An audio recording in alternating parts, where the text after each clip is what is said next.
Assalamualaikum warahmatullahi wabarakatuh.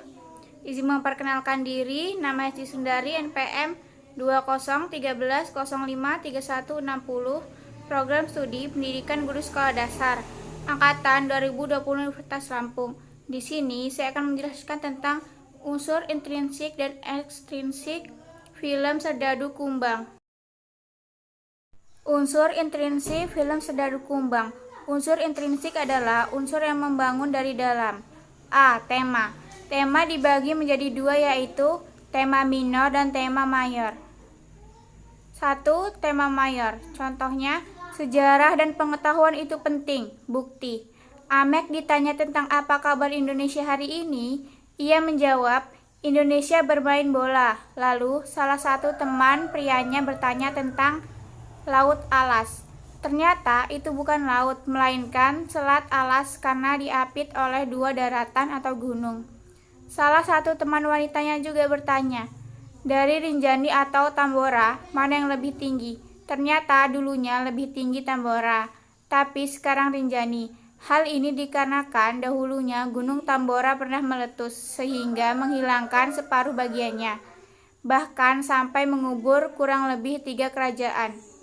Bukti 2. Usahakan jangan pernah terlambat ketika bersekolah. Bukti, Amek dan teman-temannya yang terlambat masuk sekolah dengan berbagai macam alasan. 3.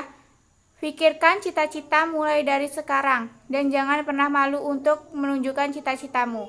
Gantungkanlah cita-citamu setinggi langit. Buktinya, Amek berkata bahwa cita-citanya adalah polisi. Acan ingin menjadi kiai. Tapi Amek malu ketika ditanya apa cita-citanya. Dia hanya menggeleng. Dia takut teman-temannya nanti mengejeknya karena kekurangannya.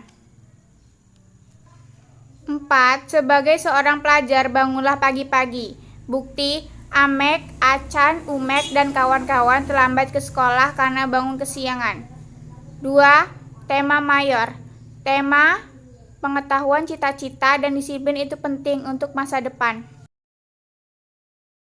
B. Penokohan. Penokohan ada dua, yaitu 1. Tokoh utama. Tokoh yang membawa pesan dari cerita yang dimainkan.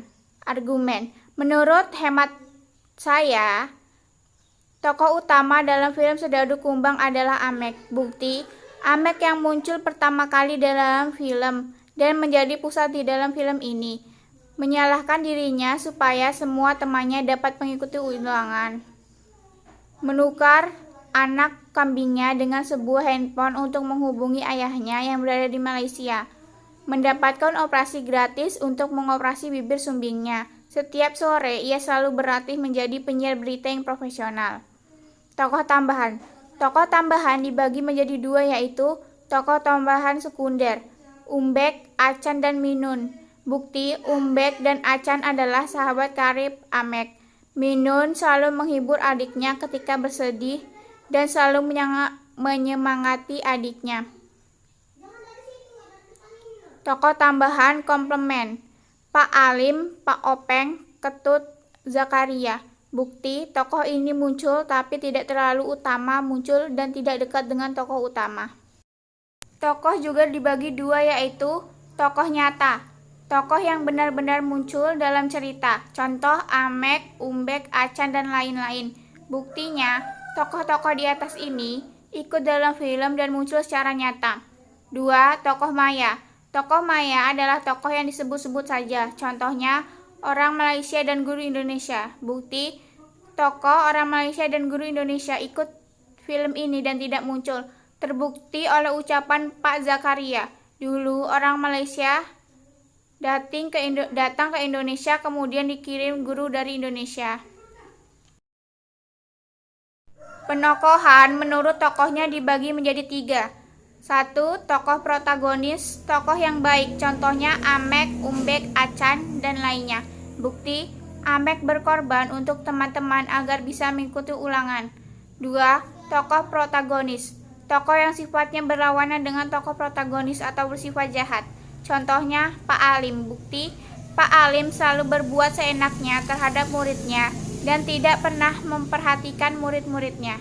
3. Tokoh tritagonis, Tokoh yang tidak memihak, tokoh protagonis atau tokoh antagonis. Contohnya kepala sekolah. Bukti tidak membela Pak Alim ataupun murid-muridnya. C. Penokohan. Untuk mengetahui watak tokoh dalam film ada dua, yaitu analitik dan dramatik. 1. Analitik. Salah satu tokoh yang menggunakan analitik yaitu Amek, Umbek, dan Acan. Dikenal jahil. Bukti mencuri buah-buahan jeruk milik Pak Haji Idrus. Minun. Perhatian. Bukti rela mengambil uang tabungannya untuk mengambil kuda milik adiknya. 2. Dramatik. Berikut adalah tokoh yang menggunakan cara dramatik, yaitu Ibu Imbok sabar. Bukti selalu menasehati murid-muridnya jika berbuat nakal. Pak Alim kasar. Bukti selalu membentak murid-muridnya jika melakukan sedikit kesalahan. Pak Pin sabar. Bukti tetap berkata baik walaupun ia sedang marah. Amek baik. Bukti ia berkata bahwa ia rela dihukum asalkan semua temannya mendapat mengikuti ulangan.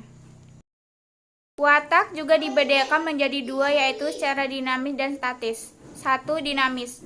Amek, Umbek, Acan, Minun, dan Zakaria. Bukti kadang-kadang baik dan kadang-kadang buruk. 2. Statis. Pak Pin dan Bu Imbok. Bukti selalu berbuat dan berkata baik. Alur cerita film Sedadu Kumbang yaitu alur maju karena runtut dari awal hingga akhir. Alur dibagi menjadi 5, yaitu situation. Amek bermain kumbang hitam. 2. Racing action. Amek bermain kuda dengan Umbe. 3. Generating situation. Dihukum dan dimarahi oleh guru. Klimaks, semua murid SD dan SMP Mentari tidak lulus ujian nasional.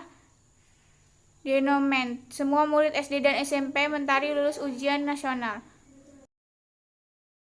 Latar. 1. Latar tempat. Latar tempat dibagi menjadi 2, yaitu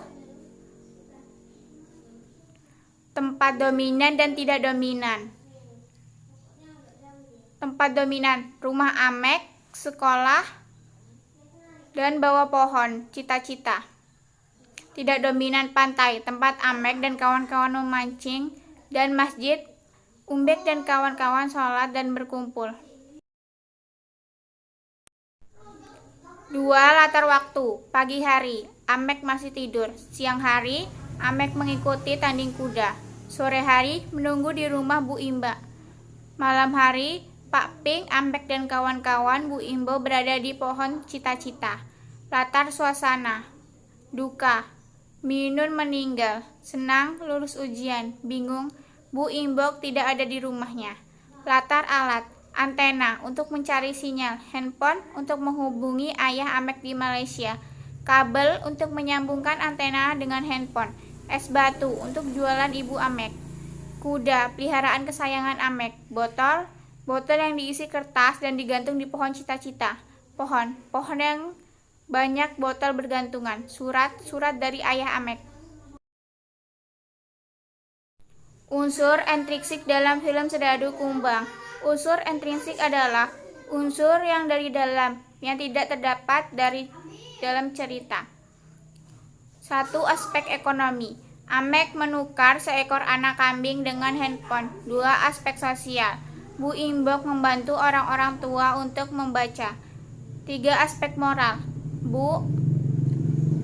Amek berkorban untuk teman-temannya agar dapat mengikuti ulangan. Hal-hal yang berkaitan dengan dunia nyata. 1. Anak-anak pernah terlambat ke sekolah.